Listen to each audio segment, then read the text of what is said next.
Now that brings us to our big face-off question on Centre Stage tonight. We're asking, is this crackdown, or seeming crackdown by Pakistan, for real, or is it merely just another eyewash? Joining us on the big debate tonight on Centre Stage, Manish Tiwari, MP and National Spokesperson of the Congress Party, KC Singh, former Secretary in the Ministry of External Affairs. Here in our Delhi studios, MJ Akbar, editor, Sunday Guardian newspaper, and joining us from Islamabad will be the former ISI Chief, Lieutenant General Asad Durrani. Let me start with you, Manish Tiwari. Pakistan now saying that the JUD is a terror organization, the Jaish-e-Mohammed is a terror organization. For 19 months after 26/11, the government of India has been crying hoarse about this. But today Pakistan has cracked down, not because of any Indian pressure, but because of their own domestic compulsions. Would you believe this crackdown is for real, or just another eyewash? Well, I think you've characterized it appropriately.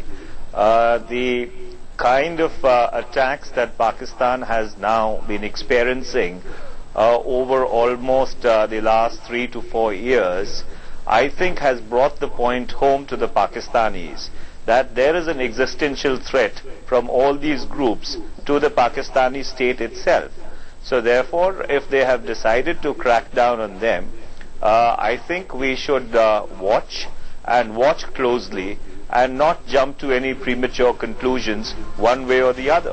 KC Singh, as someone who's watched Pakistan very closely over the years, would you take whatever they said today at face value, the Punjab government deciding to crack down on the Jamaat-ud-Dawa? Will this be the beginning of cracking down on not just this organization, but also the masterminds behind it? Well, I think they're turning a necessity into a virtue. The real background is that the attack on the famous shrine of Data Ganj Bakhsh, that's aroused a lot of anger in Lahore.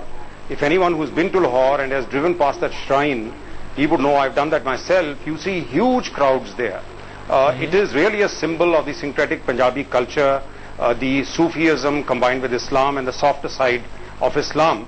And this really aroused public anger against the brother Sharif, who've been protecting all kinds of people. Shahbaz, as you know, had said, asked Taliban to not attack Lahore because he is on the same ticket as them.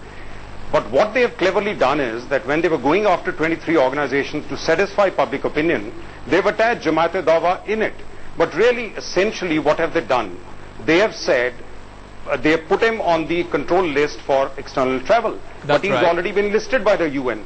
In fact, if he traveled abroad, it will be very good if he traveled abroad, because as an international fugitive, he can be grabbed in Dubai or some other place and brought to India.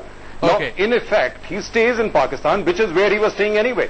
And then they're saying he cannot have arms license. He gets asylum and protection as well. Yeah, and when go across to Lieutenant General Asad Durrani, former chief of the ISI, joining us from Islamabad.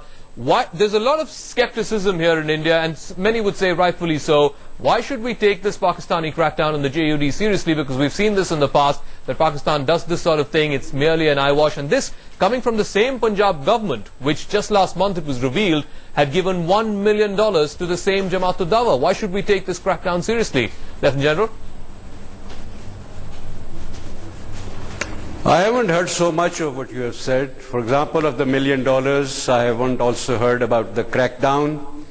But if I have to accept that all of that is true, assuming that, I think this crackdown is going to be specific to anyone who may be suspected involved in, let's say, the latest attempt at the Lahore shrine.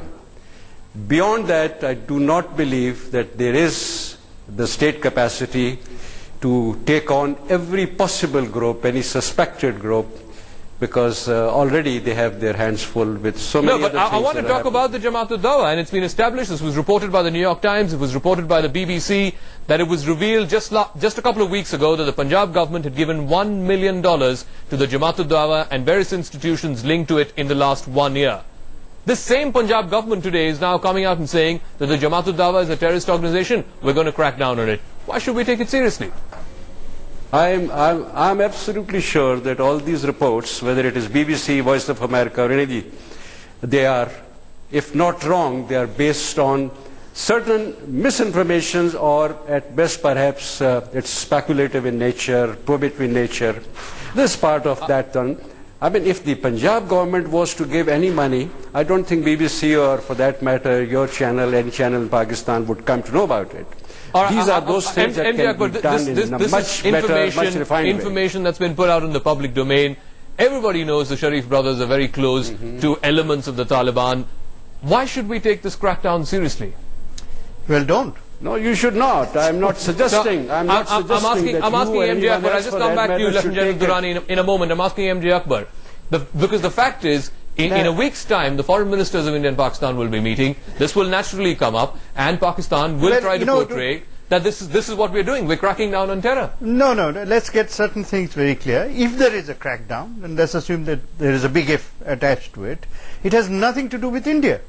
They haven't cracked down because of Bombay. They haven't cracked down because of anything that you've been reporting on Kashmir. They've cracked down because of a certain domestic problem that has arisen. Now, when you talk of these organizations, do not think of them as unidimensional organizations. They have many facets, including a humanitarian facet, hospitals and so on and so forth, which they create. What is happening in Pakistan is an ideological war between different sects. These are people who have a view of Islam. Sometimes when I hear a phrase that, Dada Ganj Bakhsh represents the softer side of Islam, no, that is the mainstream Islam.